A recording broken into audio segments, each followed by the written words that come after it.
79 days, no answers, no arrests, no Nancy. But tonight, something has changed. The FBI has been secretly watching a Bitcoin wallet that someone keeps checking obsessively, repeatedly, in the dead of night. And what that single detail reveals about who took Nancy Guthrie is so specific, so psychologically disturbing, that investigators now believe they already know who did this. They just cannot prove it yet.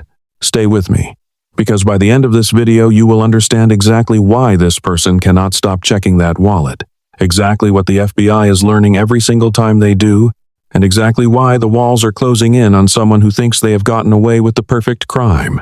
They have not. And the evidence they are creating right now, tonight, without even realizing it, is going to destroy them. Today is day 79 since Nancy Guthrie disappeared. Almost 80 days since this 84-year-old woman literally just vanished from her home in Tucson, Arizona. And in this episode, we have significant new information that I have been piecing together from multiple sources, from conversations with retired FBI agents, from retired profilers who have been analyzing this case in extraordinary detail, and from the latest reporting coming out of the CBS affiliate in Phoenix. There are several threads we are pulling on today, and every single one of them leads back to the same disturbing conclusion. So let us get into all of it, piece by piece, because the full picture only becomes visible when you see how everything connects. Before we get into the new developments, I want to make sure everyone watching has the full context on this case, because new viewers join every episode, and the background matters enormously for understanding what we are about to discuss. Nancy Guthrie is the 84-year-old mother of Today Show co-anchor Savannah Guthrie. She disappeared from her home in Tucson, Arizona, under circumstances that immediately struck investigators as unusual. There were signs at the scene that suggested she had been taken rather than simply wandered away, which would be a concern with an elderly person living alone. But the nature of those signs, the absence of certain kinds of evidence that you would expect in different scenarios, and the communications that came afterward all combined to make this one of the most confusing and disturbing missing persons cases in recent memory. Law enforcement has been working this investigation for nearly 3 months now, and today we have new information that sheds significant light on where things stand and where they are likely heading. Let us start with the ransom notes, because they are foundational to everything else we are going to discuss today. Early in the investigation, 2 Arizona television stations received ransom communications. Not the Guthrie family, not law enforcement through private channels, television stations. CBS Phoenix was one of them. That single detail who received these notes and how told the FBI's behavioral analysts almost everything they needed to know immediately.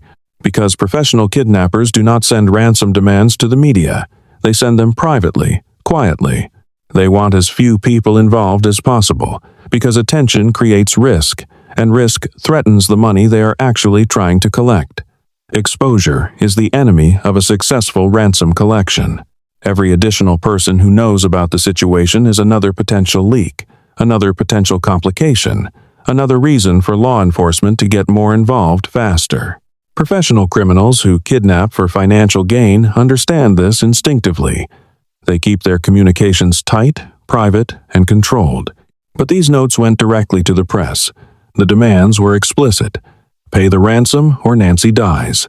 A Bitcoin wallet address was provided for payment. The threats were specific and serious. And there was absolutely zero proof of life. No photos, no videos, no answers to family questions that only someone actually holding Nancy could answer. Nothing. Just threats and a wallet address and silence where the proof of life should have been. In every legitimate kidnapping for ransom case, proof of life comes first. Always. Without it, families have no rational basis to believe that paying will bring anyone home. You could be paying a person who has nothing. You could be sending money to someone who has no ability to fulfill any promise they are making. Professional criminals who kidnap for financial gain understand this too. Proof of life is not a courtesy, it is the mechanism that makes the entire transaction work. It creates the leverage that makes the family willing to pay. Without it, the ransom demand is essentially meaningless as a financial instrument. So why did these notes include none of it? Because the notes were not written by someone trying to collect money. They were written by someone trying to inflict maximum psychological damage on one specific person, Savannah Guthrie. The linguistic analysts who examined these communications said something that stopped the room cold when they reported their findings. The writer was not focused on Nancy. They were not focused on the ransom amount, or the mechanics of payment, or the logistics of any exchange. They were focused obsessively, specifically, in disturbing and revealing detail on Savannah. Her career trajectory, her rise from correspondent to co-anchor of one of the most watched morning programs in American television, her professional history, specific broadcasts she had covered, particular moments in her career, her public persona and how she presents herself to the audience. All of it was referenced with a level of familiarity that only comes from sustained, obsessive attention over a long period of time. But none of it was referenced with admiration or respect. The word success appeared in quotation marks throughout the notes as if to suggest it was fraudulent, unearned, or obtained through means other than genuine talent or effort. The word talent appeared the same way. The tone throughout the entire document was mocking, bitter, contemptuous, and personal, in a way that had absolutely nothing to do with collecting money and everything to do with expressing a hatred that had been building for a very long time towards someone the writer felt they knew intimately, but who had no idea. They existed. The FBI's behavioral unit has a specific term for this kind of writing. They call it a revenge manifesto disguised as a ransom demand, and they recognized it immediately upon reviewing the notes. This was not a kidnapper trying to open a negotiation. This was not someone with a financial plan who had thought through the mechanics of how they were actually going to collect what they were demanding. This was someone who had spent considerable time, possibly years, possibly much longer, thinking about Savannah Guthrie, forming strong and increasingly hostile opinions about her, building a detailed private narrative about who she is, what she represents, and what needs to happen to her. Someone who felt they could see through her professional persona to something they found deeply offensive or threatening or unjust. Someone who believed they understood her in ways the general public did not and could not. Someone who had reached a point where simply watching and seething was no longer enough. Someone who had decided it was time to act. Now let us talk about the Bitcoin wallet and the specific new development that Brianna Whitney at CBS Phoenix has been reporting on and that we have been able to confirm through our own sources. This is important, and it changes the way we need to think about the current state of the investigation. According to what has now been reported and confirmed, there was specific activity on that Bitcoin wallet on February 10th of this year. A small amount of cryptocurrency was deposited into the account, and alongside that deposit, a message was attached that is readable on the blockchain. 4 words: simple, direct, unmistakable in their intent. We are ready to talk. And then a contact link was provided a way for whoever controls that wallet to reach out and begin an actual negotiation. That deposit and that message appear to have come from the FBI, though we cannot say with absolute certainty. But the logic is straightforward. The family believed 2 of the ransom notes were real. The FBI wanted to signal readiness to engage without appearing desperate or capitulating to demands that had been made in demonstrably bad faith from the very beginning. Depositing a small amount of money with a message is a way of saying, "We acknowledge this channel, we are here, we are willing to talk, make contact." It is an invitation without being a concession. It is engagement without being surrender. That message has been sitting there since February 10th, unanswered. No response through the contact link, no counter-demand, no modified terms, no attempt to withdraw the money sitting in the wallet. No communication of any kind visible to investigators or to the public. Just those 4 words hanging in digital space, waiting for a response that has not come. And yet, and this is where everything gets genuinely chilling, the wallet is anything but dormant. According to technical monitoring data that sources close to the investigation have confirmed, that wallet has been accessed repeatedly, consistently, and obsessively since February 10th. Someone is logging in, reading the message, checking the balance, verifying that no new deposits have appeared, and then logging out, without responding, without engaging, without making any move that would actually advance the situation toward resolution, just checking in, just maintaining that digital connection to what they did. Over and over and over, for months, without a single step toward the negotiation they ostensibly demanded. Think carefully, about what that behavioral pattern reveals. This is not someone who got scared when law enforcement got involved and abandoned their plan. This is not someone who panicked, realized they had made mistakes, and retreated into hiding. This is not someone who wanted money, failed to get it quickly, and lost interest. This is someone who is actively, deliberately, repeatedly choosing not to engage in any actual negotiation while simultaneously being incapable of staying away from the evidence of their crime. They are not collecting. They are not negotiating. They are not communicating. They are doing something that tells criminal psychologists far more about their true motivations than any ransom demand ever could. They are savoring. And that is one of the most important things we have learned about this case in 79 days. I wanted to understand all of this at a deeper level: the negotiation strategy, the behavioral significance of the wallet access patterns, how the profiler information feeds into an actual investigation.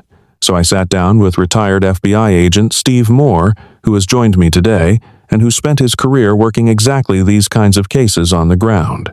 Steve is someone I trust enormously on questions like these because he has not just studied these situations academically, he has lived them. He has been in the rooms where these decisions get made. He has worked with profilers, navigated ransom negotiations, and dealt with the impossible tension between recovering a victim and building a case that leads to prosecution. I am going to walk you through our full conversation in detail, because what Steve had to say illuminates every aspect of what we know about where this investigation stands right now. I started by asking Steve what he thought it meant strategically that the FBI, or whoever made that February 10th deposit, put that message in the wallet, and then apparently received no visible response. Steve immediately, and importantly, reframed the question. He pointed out that what we know is that there was no response visible to us. That is not the same thing as no response at all. There could have been communication happening through channels we have no access to or visibility into. But setting that qualification aside and focusing on the strategic intent behind the deposit and message, Steve's explanation was clarifying. His view is that this was the FBI establishing the terms of engagement. It was a signal saying clearly and unambiguously, "This is not a situation where you dictate terms and we fulfill them. This is a negotiation. Negotiations work both ways. If you want anything from us, you have to come to the table as a party in an actual exchange, not as someone issuing ultimatums and expecting compliance." He drew an analogy that I thought was really effective. He compared it to negotiating the purchase of a house or a car. If you walk into that negotiation signaling desperation, if the other side can see that you will do anything to complete this transaction, they have no incentive to move from their initial position. They hold all the leverage. But if you come in with a posture that communicates genuine interest combined with genuine willingness to walk away, you change the dynamic entirely. You force them to engage as an equal party rather than a supplicant. That is what the FBI was doing. We want this resolved. We are prepared to talk. But this is going to be a process, and you are going to have to participate in that process for anything to happen. The 4 words in that message were not just an invitation. They were a statement of terms. I asked Steve whether he was surprised that no follow-up deposit or additional message had appeared in the wallet since February. He said he was not particularly surprised, but he was careful to note that he does not know what the FBI knows, and that matters enormously. There is an entire chain of command involved in every significant strategic decision in an investigation of this scale. There is the case agent on the ground. There is a supervisor.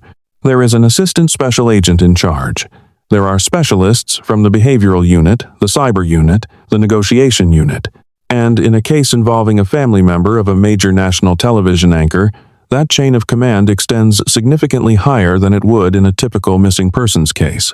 Steve said it would genuinely astound him if there was not real disagreement within that team about the right approach to the Bitcoin wallet going forward. That is not a dysfunction, that is exactly how these decisions should be made. You want people arguing from different positions, stress testing every assumption, pushing back on every proposed strategy.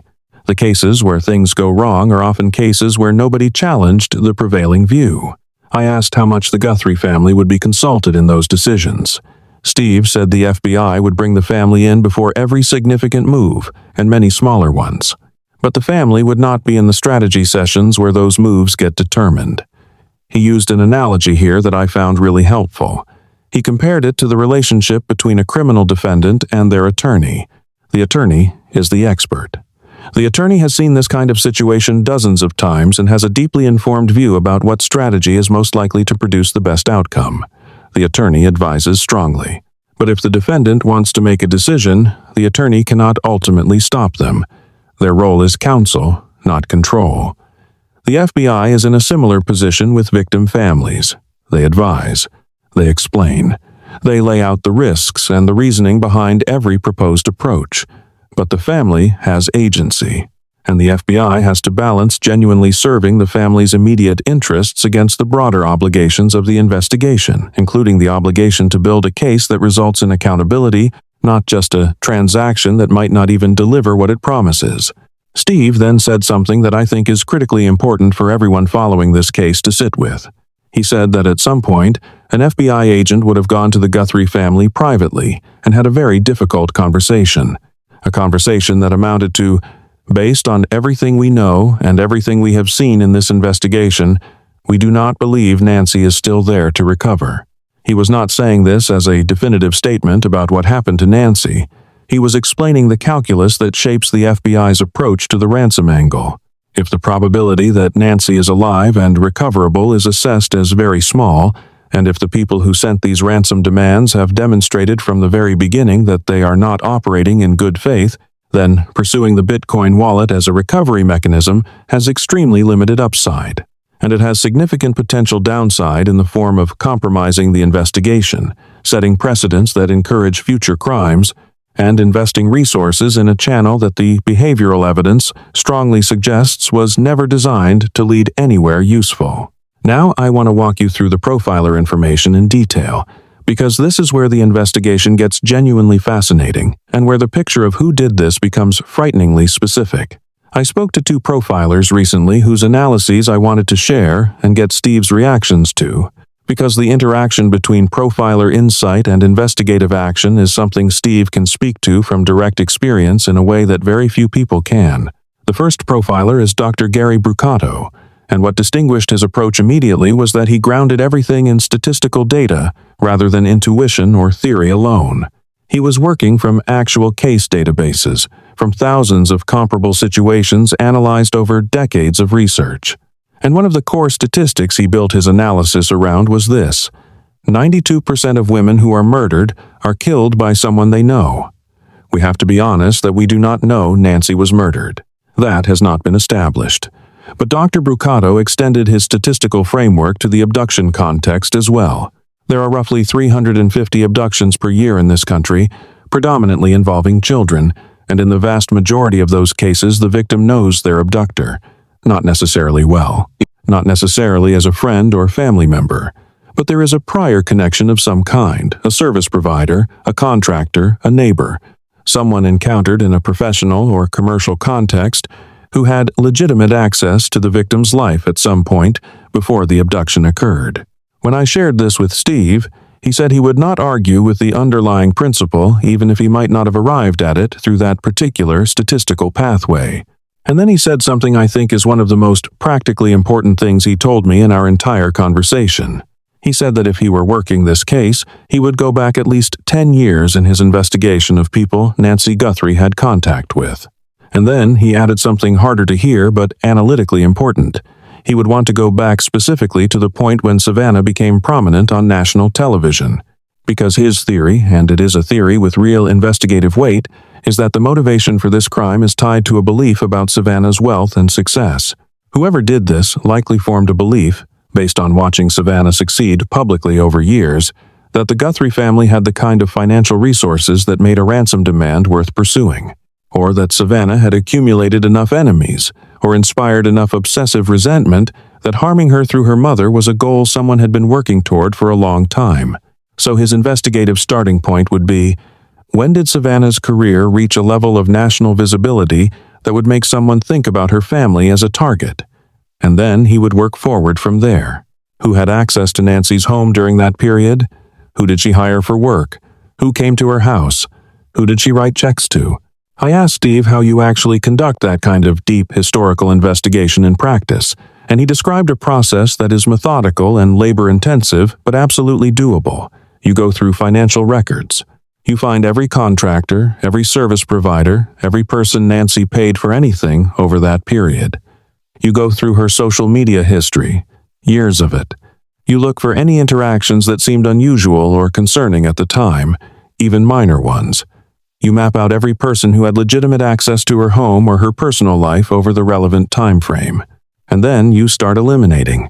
Most of those people have moved away, are in different states, or are deceased. The ones still in the Tucson area, still living and operating in the same geographic space where this crime occurred, become your focus. That is not a guess. That is systematic, evidence-based narrowing of a large universe of possibilities down to a set of people worth looking at seriously. Steve also addressed something Dr. Brucato raised about the suspect's demeanor on the surveillance footage, specifically the word he used, unafraid. That is a loaded word. An unafraid person approaching an 8-4-year-old woman's home is either someone who has done this kind of thing before, someone who is acting impulsively without fully processing the risk, or someone whose overconfidence in their own ability to avoid detection has essentially switched off their fear response. Steve said he did not disagree with that characterization, and he connected it to something important. Overconfidence and arrogance are not just psychological descriptors in a profile, they are predictors of behavior. An overconfident person makes mistakes they would not otherwise make. They take risks that a more cautious person would avoid. They leave evidence because they do not believe evidence will matter. They are convinced they will never be caught. Steve told me about a case where a woman was murdered. The wrong man went to prison for 18 years, and when new investigators came in years later, they took the profile that had been constructed at the time of the original crime and used it to identify the real killer. That person was exactly where the profilers said he would be. Profiles do not have expiration dates. The psychology baked into them is real and persistent, and it continues to generate behavior long after the original crime. The second profiler I spoke to is Dr. Amber Burgess, and the central question she kept returning to was, who benefits? Who benefits from Nancy Guthrie disappearing? Not just materially or financially, but psychologically. Who gets something they want from this? Steve's immediate reaction to that framing was enthusiastic. He said that is exactly the kind of thinking that drives effective investigative work. He would literally plan the crime himself as a mental exercise. How would I have done this? What would I have needed? Who would I have needed? What resources and access and prior knowledge would have been required, and then work backward from that exercise to the question of motivation. Why would someone go to this specific kind of effort? What are they actually trying to accomplish? And when you do that exercise honestly and thoroughly, you realize very quickly that the structure of this crime does not map onto simple financial motivation. Nothing about how it was executed makes sense if the goal was to get money. Everything about how it was executed makes sense if the goal was to cause public psychological suffering to Savannah Guthrie. Dr. Burgess also raised something that we have heard variations of before in this investigation, the possibility of retaliation or revenge as the primary or sole motivation. The idea of someone with a deep, long-held grudge, someone who felt wronged not necessarily by Nancy, who by all accounts was simply a private elderly woman living her life in Tucson, but by Savannah, or by what Savannah represents, or by what her success means to someone who has spent years resenting it from a distance. Steve said this is a very strong possibility in his view, and he expanded on it with a depth that I found genuinely illuminating. He talked about the phenomenon of obsessive fixation on media personalities, not just the kind of enthusiastic fan behavior that is common and generally harmless, but something that has crossed into something darker and more consuming. People who have built an entire belief system around a media figure they have never met. People who have developed a private narrative about that person, who they really are, what they really deserve, what injustice their success represents, and who have been feeding and reinforcing that narrative for years through constant consumption of every piece of media featuring that person. And critically, Steve said, people like that do extraordinary amounts of research. They know things about the subjects of their obsession that would genuinely surprise you. They have consumed everything publicly available. They have formed detailed opinions about things that most viewers never think about twice. They have built what feels to them like a complete and intimate understanding of someone who does not know they exist. The FBI would absolutely be going through every communication ever directed at Savannah or at NBC about Savannah. Fan mail, threatening letters going back years, online posts and social media accounts that mentioned her in concerning ways. Anyone who tried to make contact with her or her representatives through any channel, any communication that contained language similar to what appeared in the ransom notes, the contemptuous tone, the specific references to her career, the ownership language, the sense of grievance that goes far beyond a casual dislike. All of that is in the FBI's review. All of that feeds the profile. Steve then told me about a case he worked that illustrates just how geographically and logistically complex revenge-motivated crimes can be. A DJ in Denver was murdered. When investigators finally untangled what had happened, the killers were connected to an anti-Semitic group that the DJ had exposed and challenged on his show. The killers were 3 states away. The connection was not obvious and did not emerge quickly. It required real investigative work, real persistence, real willingness to look past the obvious suspects and follow the evidence wherever it actually led. Steve's point was that when the motivation for a crime is revenge or ideological grievance rather than financial gain or personal relationship, the geography of the suspect pool expands dramatically. You are no longer just looking at people in the immediate circle of the victim. You are looking at anyone who had strong enough feelings about the target, in this case Savannah, to act on them. And that is a very different, much larger, much more complex investigation than the one you would conduct if this were a straightforward kidnapping for financial gain. Dr. Burgess also raised the possibility that more than one person was involved, that there may have been a person directing the operation, and then individuals carrying out specific tasks under their direction. Steve said he would not dismiss that. It is not his first instinct based on what he has seen, but if a profiler of Dr. Burgess's caliber raises it across the table, his immediate response would be to ask why. Because the reasoning behind a profiler's conclusion is where the investigative value actually lives. It is not just the conclusion itself, it is the behavioral and evidentiary pathway that led to it. If she sees something in the surveillance footage or in the structure of the crime suggesting that the person visible was following instructions rather than making independent decisions, that they were executing someone else's plan rather than their own, that has enormous implications for the investigation.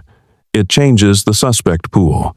It changes what kind of evidence you are looking for. It changes the theory of the crime in ways that matter at every subsequent stage of the investigative and prosecutorial process. Now, I want to come back to the Bitcoin wallet and explain in detail what the technical monitoring of those access patterns actually means for the investigation, because I think this is where the most important and least understood developments are happening right now.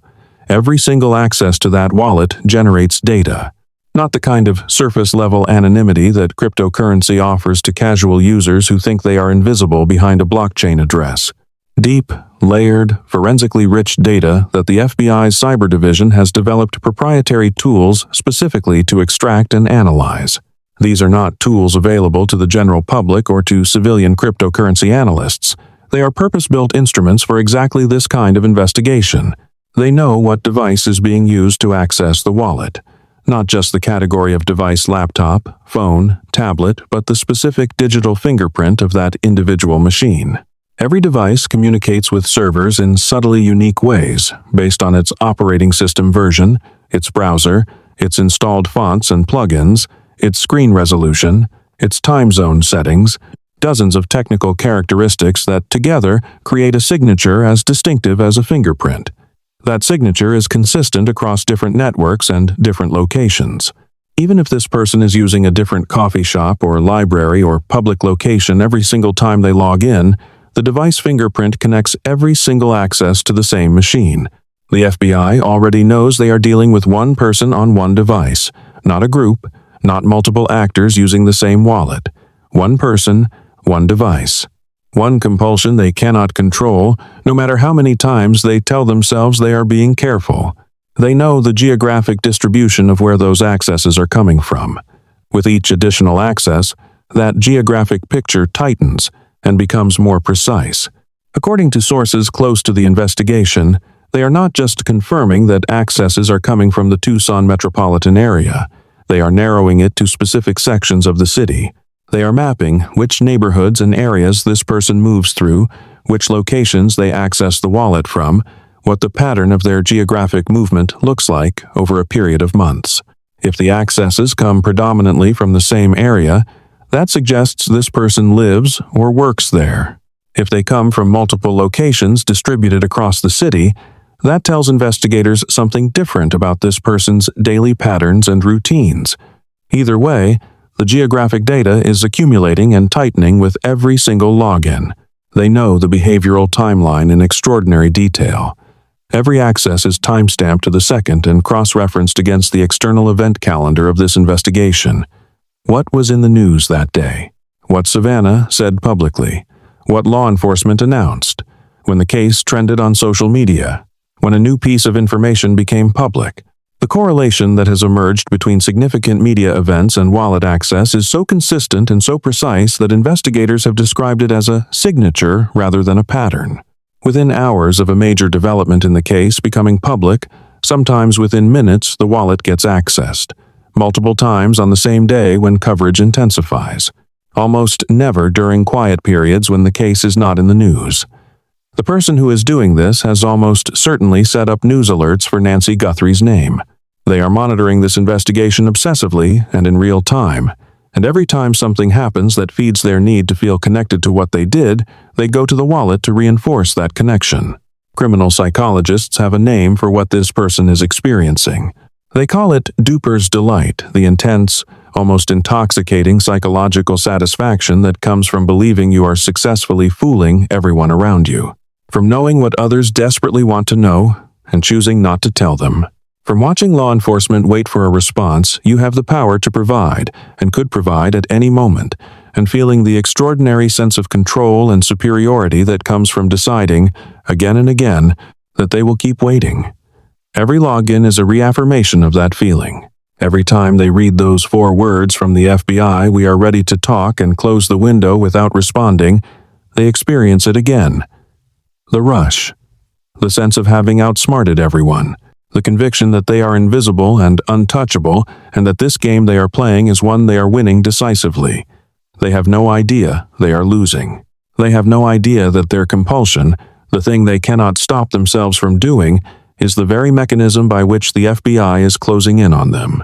This brings us to why the FBI has gone publicly quiet, which is something I wanted to address directly because a lot of people following this case have interpreted the absence of public statements and visible investigative activity as evidence that the investigation has stalled or gone cold. Steve pushed back on that interpretation firmly, and I think it is worth understanding his reasoning in full. The decision to go quiet publicly was not a sign of defeat or frustration. It was a strategic choice grounded in a precise behavioral assessment of what this particular perpetrator needs and what denying them that need accomplishes. If the core motivation for this crime was attention, if the goal was to make Savannah suffer publicly, to feel powerful and significant, by creating a crisis that consumed massive resources and national attention, then every public statement law enforcement makes is feeding that need. Every visible investigative step gets consumed by the perpetrator and satisfies their hunger for significance and recognition. So you take that away, you go quiet, you give them nothing, and then you watch what that silence produces in their behavior.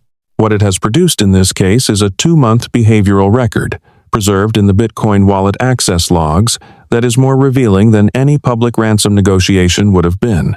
The access patterns, the timing correlations, the geographic clustering, the consistent device fingerprint, the evidence of someone who cannot stay away from their crime even when staying away would be the only rational thing to do. The FBI's silence has never meant investigative silence. It has meant disciplined, strategic, evidence-building observation of a suspect who believes they are invisible and is therefore behaving with exactly the openness and consistency that investigators need to build a complete technical profile. There is one additional development in this investigation that I want to make sure we cover before we wrap up, because it represents a genuinely important piece of physical evidence, and Steve had significant things to say about it. We have now confirmed, and multiple other news outlets have confirmed this as well, that there is a hair that was collected from Nancy's home early in the investigation. That hair was sent to a forensic laboratory in Florida that the Pima County Sheriff's Office works with regularly. It has been there for months. What is new, and what our sources have been able to confirm, is that the hair is now being transferred from that Florida lab to the FBI lab at Quantico in Virginia for what is being described as advanced testing. Steve's reaction to this development was notably encouraged. He explained the significance in terms that I think clarify why this matters so much at this stage of the investigation. Hair evidence in criminal investigations is complicated, and its value depends significantly on what part of the hair you have. If the hair has a root and follicle attached, the DNA profile you can extract from it is substantially richer and more complete than what you can get from the hair shaft alone. The follicle contains nuclear DNA, the most comprehensive and identifying genetic material available. Hair without a follicle gives you mitochondrial DNA, which is useful but has real limitations. It cannot identify a specific individual the way nuclear DNA can. It can place someone within a family lineage but cannot do the precise individual identification that prosecutors need for a strong forensic case. So the question of what they have follicle or shaft alone matters enormously for how useful this evidence will ultimately be. But the very fact that it is being escalated to Quantico for advanced testing tells us that investigators believe there is something worth pursuing here. You do not send evidence to the most sophisticated forensic laboratory in the country unless you think it has the potential to be meaningful. Steve also raised something that I thought was a really important investigative point about the physical evidence more broadly. He said that from early in the investigation, he would have wanted the entire bedding from Nancy's room sheets, blankets, pillowcases, everything sent to a forensic lab comprehensively. His reasoning is simple and grounded in basic forensic reality. You cannot walk across a room without leaving evidence. You cannot lean over a bed without leaving evidence. If someone came into Nancy's room and helped her out of bed, or restrained her, or had any physical proximity to her bedding, hair falls. That is why people wear hairnets in restaurant kitchens. Hair falls constantly, and it falls where we least expect it. If the perpetrator leaned over that bed for any reason, their hair may be in those sheets. It may have been there from the beginning, waiting to be found. I also recently spoke with a DNA analyst who provided important context on just how quickly the science in this area is evolving. She explained that even a few years ago, if you had hair without a follicle, you were in genuinely difficult territory evidentially. But the field is advancing rapidly. Researchers are making real and significant progress on extracting usable nuclear DNA profiles from the hair shaft itself under certain conditions. The direction the science is moving is genuinely encouraging, and sending this specific evidence to Quantico for the most advanced testing currently available is a meaningful signal that investigators believe this hair may be one of the most important physical pieces of evidence they have in the Setter's entire case. So where does all of this leave us as we arrive at day 79? The person who took Nancy Guthrie is still in the Tucson area. The wallet access patterns confirm it. They have not fled to another state. They have not gone into hiding. They are going about their daily life, running their errands, following their routines, and periodically compulsively, irresistibly logging into a Bitcoin wallet to reconnect with the most significant thing they have ever done. They are reading a message that has not changed since February. They are feeling the rush of choosing not to respond. They are experiencing what they believe is the power of having outsmarted everyone, and they have no idea that every single time they do this, every late-night login, every post-coverage check, every midnight return to read 4 unchanged words, they are handing investigators another data point, another timestamp, another confirmation of location, another tightening of the circle that is closing around them with the patience and precision that the FBI is uniquely capable of maintaining. The behavioral profile developed by the profilers working this case has already told investigators who they are looking for in everything but name. The profile describes the psychology, the motivation, the behavioral patterns, the demographic characteristics, the relationship to Savannah and to media, the history of grievance that led to this moment, and the predictable behavioral signatures that continue to generate evidence long after the original crime. The technical evidence accumulating through the Bitcoin wallet access logs is working in parallel with that profile, closing the distance between a psychological description and a specific, identifiable individual. The hair evidence is being processed at the most sophisticated forensic lab in the country. The financial and contractor records, going back years, are being worked methodically by investigators who have had 79 days to develop their investigative map and who are now, according to sources, focused on a narrowing set of serious leads rather than a broad field of unknowns. The perpetrator's confidence in their own anonymity, the overconfidence and arrogance that the profilers identified from the surveillance footage that shows up in every aspect of how this crime was planned and executed, that continues to drive the compulsive wallet checks that confidence is the thing that will ultimately destroy them. They believe they are invisible.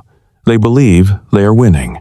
They believe the silence from law enforcement means confusion and frustration and defeat.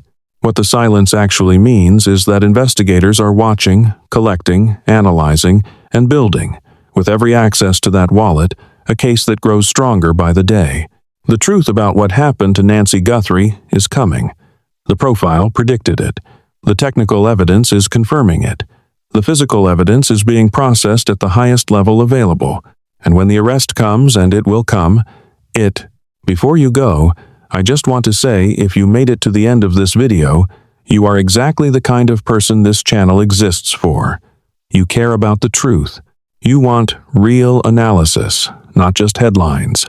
And you deserve to know what is actually happening in this investigation. So do 3 things for me right now. Subscribe and turn on notifications because this case is moving and the next update could drop at any moment. Hit the like button because it takes 1 second and it helps get this information in front of people who need to see it. And drop a comment below. Tell me what you think. Do you believe the Bitcoin wallet access patterns will ultimately lead to an arrest? Do you think the hair evidence sent to Quantico is the piece that breaks this case open? I read every single comment, and your perspective genuinely matters to me and to this community we are building together. Nancy Guthrie deserves justice. Stay with me until she gets it.